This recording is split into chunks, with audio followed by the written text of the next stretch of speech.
Ken Whiting here with Paddle TV, and in this video I'm going to talk about kayak rescues.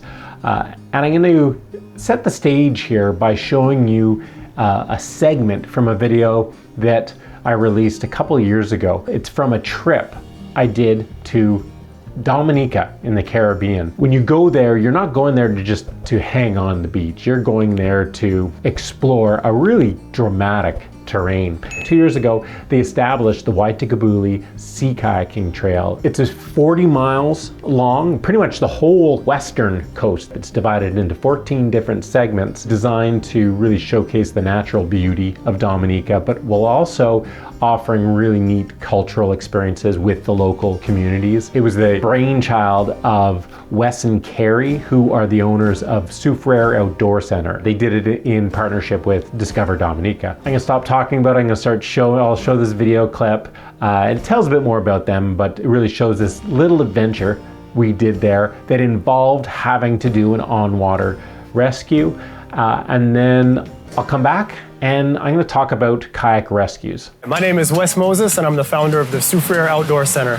Soufriere Outdoor Center is an ecotourism business and we specialize in sea kayaking and snorkeling. Wes and Carrie didn't just see it an opportunity to set up an outfitter business to provide experiences for tourists to see one of the most dramatic and fantastic places in the world. They really are doing this as well to involve the local community, to grow the local community, to help the community.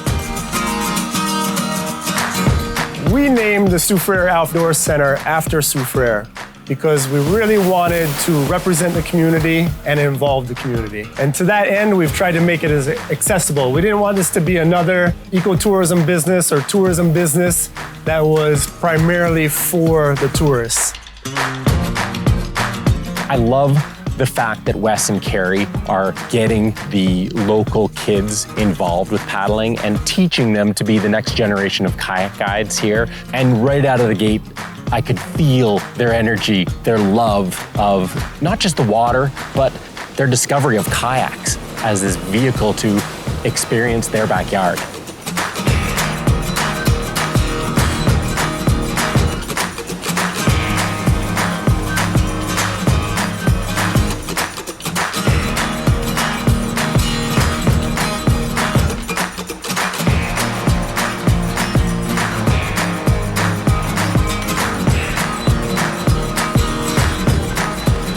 Sea kayaks are different than sit-on-top kayaks. They're not designed to be super stable and hard to flip. They're designed for performance, but the trade-off is that sea kayaks aren't that stable, and if you're not paying attention, you can find yourself upside down.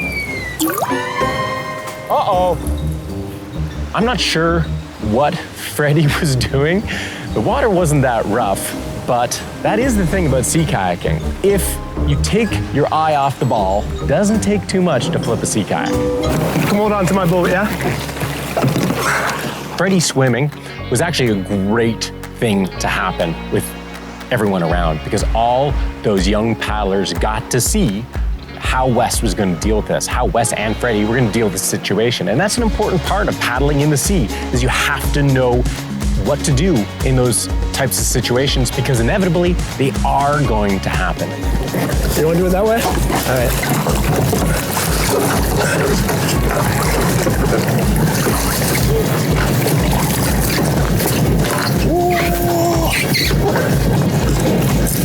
You good? Yeah.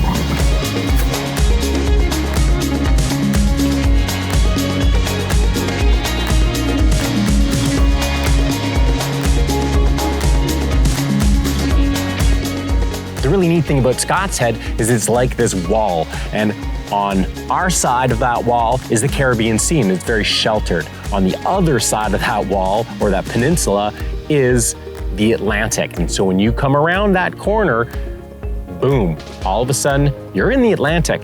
The wind picks up, the waves pick up, everything picks up.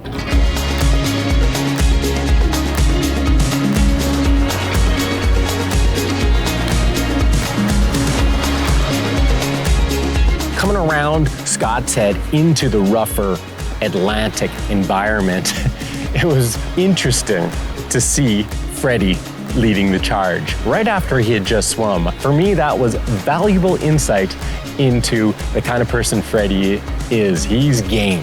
He loves the water, he's comfortable in the water, and he just wants to play out there.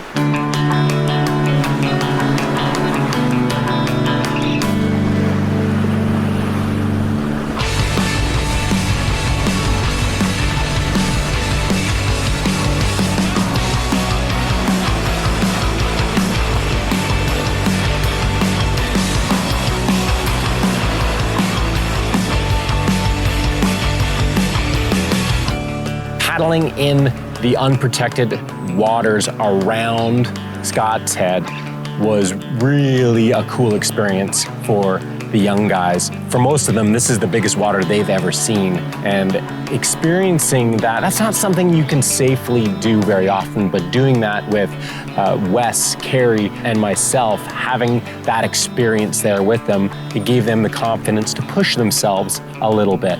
And you could see it on their face. They were nervous, they were excited, they were just lapping it all up.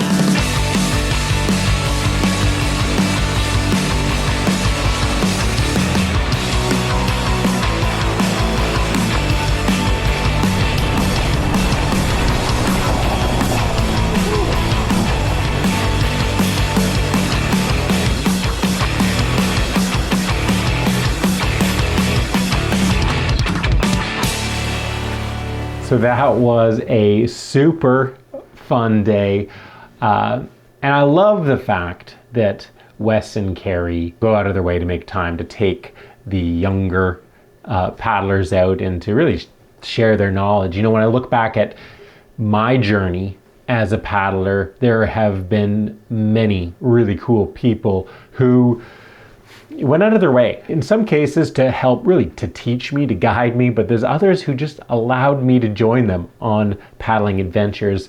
And whether they knew it or not, they were teaching me because I was absorbing, I was watching and learning and absorbing all this information from them. I can't stress enough how important that is, and it's something that the experienced paddlers out there, you know, it's really valuable to make space for the keen or not so keen, but less experienced paddlers to join and to learn from you. Before we dive right into Kayak Rescues, a quick note of thanks to the sponsor of this video, and that's Track Kayaks, which is very appropriate because that's the kayak that I was using in this video. Really cool, portable kayak.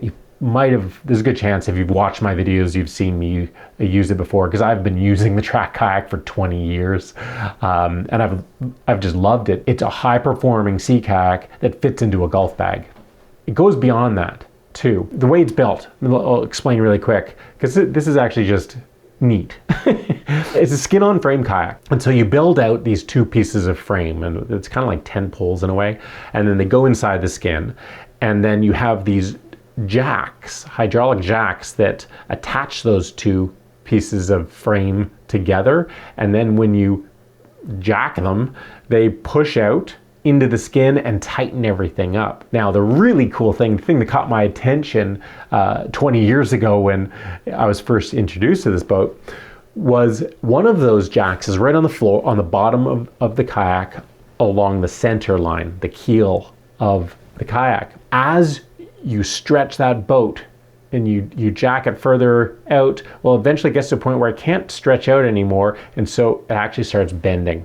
And so you can control the rocker of the kayak, and the rocker is the curvature of the kayak when you look at it from the side. That is really cool, because rocker is what dictates how maneuverable or how well tracking a kayak is. Now, the reason they're sponsoring this video is because they just launched a new website, and they're celebrating the fact that Track Kayaks are now in stock, which is a big deal because they've struggled to get the materials they needed to make boats ever since COVID started. But the wait is now over, and they gave me a code to share with you to get 10% off a Track Kayak. So check out the new website and check out the full review I did of the Track Kayak to see if it's the right boat for you. So let's talk Kayak Rescues. So as I mentioned in the video, it was really cool that Freddie decided to randomly flip and give us an opportunity to do an on-water rescue, an on-water reentry for those younger paddlers to see, and actually for me to talk about right now with you. But here's an interesting question. What if Freddie couldn't get back into the kayak? What would have the options been? The water wasn't like crazy rough, but it was rough enough. It was a windy day, and even though it was a protected bay, it was still rough water. We were well out from shore, probably a half mile from shore. If he couldn't get back in the boat, really only option is to either tow him to shore a half mile and someone else tow his boat, or he swims to shore while someone tows his boat. I mean, for him to swim his boat to shore a half mile, regardless, towing somebody that far who's in the water is no joke. It takes real effort. And Freddie, that's a very tiring thing to do. I mean, not everybody would be game for that. This pretty much explains the point at which you need professional instruction or a professional guide on hand. If you want to travel further from shore than you can comfortably swim, and a half mile is not a comfortable swim for shore for most mortals. If you're going to travel that far from shore, then you need to be absolutely confident in your ability to get back into the kayak from the water with the resources you have. When I say that, what I mean is with the people you're paddling with. They have to be able to provide the help that you need to get back into that kayak. In order to have that security, you need to have really practiced and perfected the art of re-entering a kayak from the water. If you haven't, and you're just guessing that you can do it, that's not good enough. If A, you're not sure, or you can't get back, you're not confident in your ability to get back into your kayak from the water, then you need to stay close enough to shore that you can comfortably swim. You should also stay in water that's protected from wind and waves to reduce the chances of flipping to begin with. Now, something else you're going to need if you're going to travel further from shore than you can comfortably swim is a boat that has either bulkheads or airbags. Bulkheads are walls inside the kayak. There's usually there is one right behind the seat, and there's one right in front of your feet. And that separates the kayak into 3 compartments. And so if you flip, swim, have to pull your skirt and swim, only the center, the cockpit area, is going to fill with water. The other 2 compartments are going to hold air, and this is really means your boat's going to float still very high. It makes the kayak so much easier to deal with. It makes it easier to tow to shore if you need to, but it also makes it easier to re-enter and paddle to deal with once you get back into the boat. Now, some kayaks don't have bulkheads, like the track kayaks that we were using. They're portable kayaks. They don't have walls on the inside of them, waterproof walls. In those situations, a good alternative is airbags. You need to fill the front section ahead of your feet with an airbag, and the whole stern behind the seat with an airbag. And there are airbags specifically designed for doing that. And by doing that, if you do end up swimming, those airbags displace water and provide flotation just like bulkheads do. Let's now talk about what rescues are best in a situation like the one that Freddie found himself in. The best rescue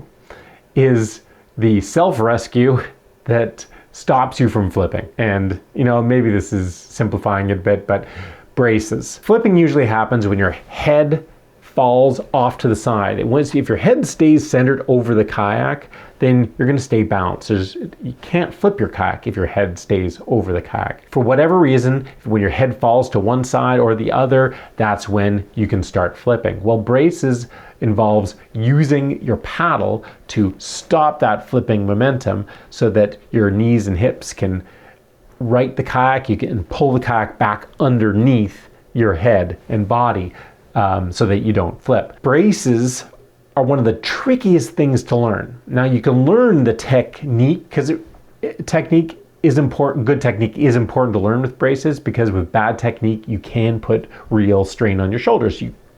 Ultimately, you could dislocate a shoulder if you do it really wrong. But the tricky thing about braces is that if you have to think about doing one, then 99% of the time it's too late. You've already flipped. And for that reason, actually, in kind of a story about how when I learned to kayak, I knew the bracing. I was taught how to brace, and I knew the bracing technique. I was also taught how to roll. I was learning how to whitewater kayak, and I picked up my roll really quick. And for the first while, when I was on the river, I would start to flip.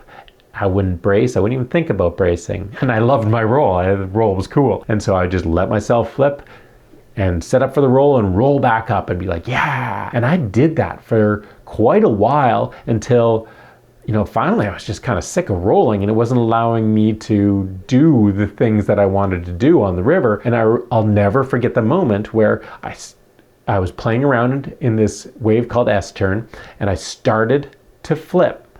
And I thought about setting up for a roll before I was even upside down. And then I said, no, I'm gonna brace. I don't want to flip. And I braced. All of a sudden the light went on, and from that point on, I flipped way less. My braces became ultra strong, and having a strong brace, now I look at the roll as being, it's a rescue technique when you've really messed up and missed your braces. So braces are the best self-rescue skill. If the brace fails, well, your next best kayak or self-rescue is the roll. Kayak rolls are amazing things. They're not for everybody. Some people they're just not comfortable with the idea of going upside down in a kayak, don't want to have their head underwater. I totally get it. But you'd be surprised if you like kayaking, if you learn the kayak roll with a good instructor, you'd be surprised how enjoyable, how cool it is to learn that skill. And when you do learn that skill, how much confidence you get, how much more you're able to enjoy your time on the water, because you have this rescue technique in your back pocket that if things go wrong and I end up flipping for some reason, I'm not just going to be swimming. Swimming, for me, when you're out of your kayak, for me, that's one of the scariest times. Depends on the type of water you're in, of course, but I don't like to be out of my kayak whatsoever. The roll gives me the confidence to know that the chances of me ending up in that situation are very low. The roll can be problematic at times when people take that too far. Sometimes people lean on the roll too much as a crutch, as a get out of jail free card, and so they'll push themselves too far, put themselves in situations that they shouldn't, because they have it in the back of their mind that, hey, things go wrong, I'll just roll. A roll can't save you from every situation. I mean, a roll is a recovery. When you're rolling, you're not in control. The water is in control of you. You never know what can happen, especially in rough conditions when you relinquish control like that. And so it's important to understand that the roll is a wonderful self-rescue skill that more people could learn it than who know it right now and love the process of learning it. But the roll is not something to lean on to allow you to go do things beyond your skill level. But the roll aside, some people will have no interest in it or may not physically be able to do a roll, and there's no problem with that. It doesn't mean you're highly limited as a paddler. It just means that you need to rely on, if you want to travel further from shore than you can comfortably swim, then you need to learn how to re-enter your kayak from the water. And there are lots of different ways to re-enter your kayak from the water. We're not going to go into all those details in this video, but the biggest thing I wanted to communicate about re-entering your kayak from the water is that it's not easy. You need to practice it. You need to practice it a fair bit. You can't, it's not one of those things I would just do once and be like, okay, I'm good. No, you practice it so it becomes second nature, because chances are when you need to use it in a real world scenario, there are some real conditions that put you in that position. Maybe it's a strong wind, maybe it's waves, maybe it's just rough in general. And you want things to be, you don't want to be figuring things out in those types of conditions. It's really important if you want to travel further from shore that you practice your re-entry techniques in a controlled environment so that you're very comfortable with it. Another tip about practicing re-entries is that you also need to practice being on the helping hand of on-water re-entries, because there's some tricks there too. To be a good rescuer, chances are in a real world scenario, it's going to be rough conditions. And so you need to be comfortable really stabilizing someone's kayak. You need to be comfortable helping to empty someone's kayak of the water, if possible, before they get in. People often overlook practicing being the rescuer, but it really is almost or just as important to practice being the rescuer as being the one who's getting rescued. Now that's about all I'm going to say about on-water re-entries.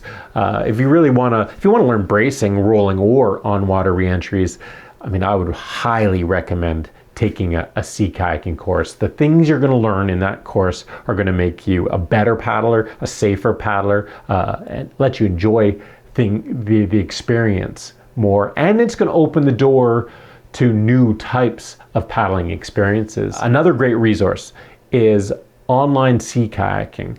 onlineseakayaking.com. They offer a online course, and these two guys, Simon and James, who created this course, have done a bang up job with this course. Highly experienced instructors, but also they've filmed it so well. It's really well done. It's something that I would highly recommend any kayaker who wants to keep the education process going. Check out that course. I'll leave a link in the description box down below. But one last thing I want to talk about rough water paddling and that segment that you just watched. After Freddie got back into his kayak, we continued to paddle.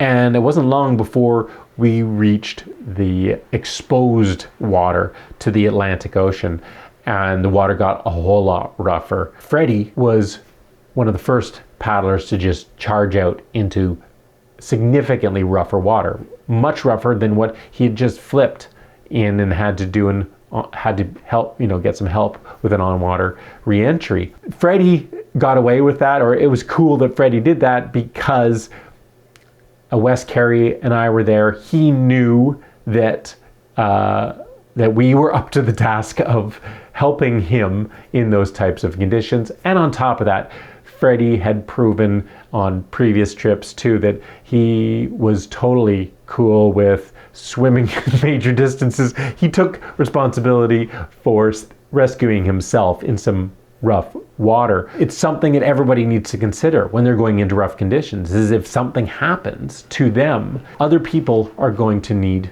to come and help. And are those other people up to the task? So it's not just about your skill level, it's about the skill level of the people in your group. And if you push things, maybe you're not pushing things too far for you, but if something does happen and you need help, have you pushed yourself too far for the rest of the group? Are you now putting them in a terrible position of having to go out of their comfort zone into conditions they're not prepared for in order to help you? And so whenever you're paddling, you have to make the decisions that respect not only your own skill level and experience, but the skill and experience of your paddling group. Well, I am going to stop talking about kayak rescues right there.